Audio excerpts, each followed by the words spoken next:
Hi everyone, मैं हूं अलका और मैं बात करने वाली हूं एक इम्पॉर्टेंट टॉपिक के बारे में जो कि हाल ही में दुबई में हुई घटना से रिलेटेड है। सबसे पहले मैं ये बता दूं कि दुबई एक डेजर्टेड एरिया है, यानी कि रेगिस्तान है। तो किसे कहते हैं रेगिस्तान? रेगिस्तान उन जगहों को कहते हैं जहाँ पे एनुअल रेनफॉल बहुत ही कम होता है और वेरी लो वेजिटेशन देखने को मिलता है। तो एक ऐसी जगह जहाँ पे ढंग से बारिश तक नहीं हो सकती, वैसी जगह बाढ़ का आना, क्या ये एक नेचुरल फिनोमिना है या फिर ये सब पॉसिबल हो पाया है ह्यूमन इंटरफेरेंस की वजह से? क्या हम अब ये कह सकते हैं कि इंसानों ने मौसम को कंट्रोल करना सीख लिया है, वो जब चाहे जहाँ चाहे बारिश करा सकते हैं? अगर हाँ, तो कैसे? तो इस वीडियो में हम बात करने वाले हैं आर्टिफिशियल रेन की और क्लाउड सीडिंग की। आर्टिफिशियल रेन को समझने से पहले हमें ये समझना होगा कि क्लाउड फॉर्मेशन कैसे होता है और नेचुरल रेनिंग कैसे होती। इन्हें समझने के लिए हमें दो इम्पॉर्टेंट टर्म्स को समझना होगा।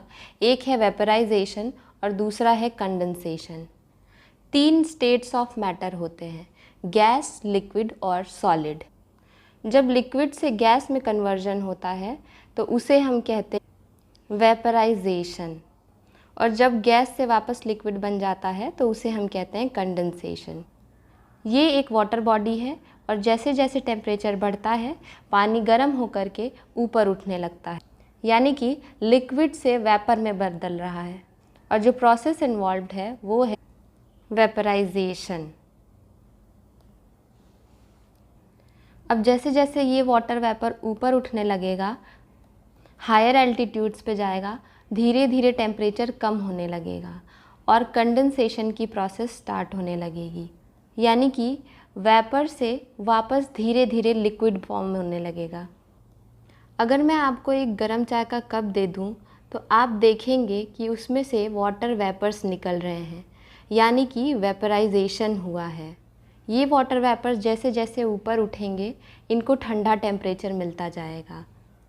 अगर आप इस कप को किसी प्लेट से ढक देते हैं, यानी कि सरफेस प्रोवाइड करा देते हैं, तो कंडेंसेशन होने लगेगा, यानी कि वाटर वेपर्स जो थे वो धीरे धीरे वाटर ड्रॉपलेट्स में कन्वर्ट हो जाएंगे। और जब आप प्लेट को हटा करके देखेंगे तो आपको उस पर पानी दिखाई देगा, यानी कि वाटर ड्रॉपलेट्स बन चुके हैं। कुछ ऐसा ही हमारे एटमॉस्फेयर में भी होता है। जब ये वाटर वेपर हवा में ऊपर उठेंगे तो कंडेंसेशन होगा। हमें ये जानना है कि एटमॉस्फेयर में उस प्लेट का काम, यानी कि सरफेस, कौन प्रोवाइड कर रहा है। तो मैं आपको बता दूं, हवा में डस्ट पार्टिकल्स और पॉलेंस मौजूद होते हैं जो कि सरफेस प्रोवाइड करते हैं, यानी कि हाइग्रोस्कोपिक न्यूक्लियाई का काम करते हैं ताकि कंडेंसेशन हो सके। जैसे जैसे टेम्परेचर और डाउन होता जाता है, इन डस्ट पार्टिकल्स के या पॉलेंस के सराउंडिंग में वाटर वेपर्स इकट्ठे होने लगते हैं और धीरे धीरे कंडेंस होके वाटर ड्रॉपलेट्स बनने लग जाता है। जैसे जैसे और टेम्परेचर ठंडा होगा और हायर एल्टीट्यूड पे कंडेंसेशन और तेज़ी से होने लगेगा और स्मॉलर ड्रॉपलेट्स बड़े वाटर ड्रॉपलेट्स में कन्वर्ट होने लगेंगे। धीरे धीरे ये बड़े वाटर ड्रॉपलेट्स कन्वर्ट हो जाएंगे क्लाउड ड्रॉपलेट्स में फर्दर कंडेंसेशन की वजह से। जब हवा में एक साथ इतने सारे क्लाउड ड्रॉपलेट्स मौजूद होते हैं तो हमें बादल के फॉर्म में दिखते हैं। फर्दर कंडेंसेशन से वाटर ड्रॉपलेट्स और पास आते जाएंगे और बादल और घना होता जाएगा। एक टाइम आएगा जब ये वाटर ड्रॉपलेट्स इतने बड़े हो जाएंगे कि वो हवा में सस्पेंडेड नहीं रह पाएंगे। उसकी वजह से वो बारिश के फॉर्म नीचे गिर जाएंगे। तो ये हमने देखा कि नेचुरली बारिश कैसे हो रही है। अब हम बात करेंगे आर्टिफिशियल रेन। आर्टिफिशियल रेन को हम क्लाउड सीडिंग भी कह सकते हैं। इसमें हम क्या करते हैं कि जो कंडेंसेशन का प्रोसेस होता है उसको स्पीड अप कर देते हैं। कैसे स्पीड अप करते हैं? तो ज़्यादा से ज़्यादा कंडेंसेशन के लिए सरफेस प्रोवाइड करके। आइए समझते हैं।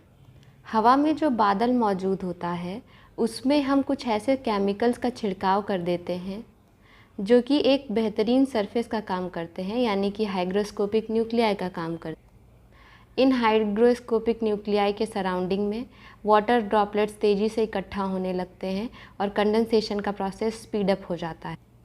अब धीरे धीरे ये ड्रॉपलेट बड़े होने लगते हैं। एक टाइम आएगा जब ये इतने बड़े होने लगेंगे कि एटमॉस्फेयर ज़्यादा देर तक सस्पेंडेड नहीं रह पाएंगे और बारिश के फॉर्म में नीचे गिर जाएंगे। तो ये था क्लाउड सीडिंग, जहाँ पे कंडेंसेशन की प्रोसेस को स्पीड अप कर दिया गया है और ज़्यादा सरफेस प्रोवाइड करा के, ताकि जल्द से जल्द बारिश हो सके। दुबई में हुए घटना का रीज़न जो आर्टिफिशियल रेन या क्लाउड सीडिंग ही बताया जा रहा है। तो ये था बादल बनने से बारिश होने तक का प्रोसेस, और रेगिस्तान में बाढ़ कैसे आ सकता है वो भी हमने समझा। उम्मीद है वीडियो आपको अच्छी लगी होगी। वीडियो को लाइक, शेयर और सब्सक्राइब ज़रूर करें। Thank you.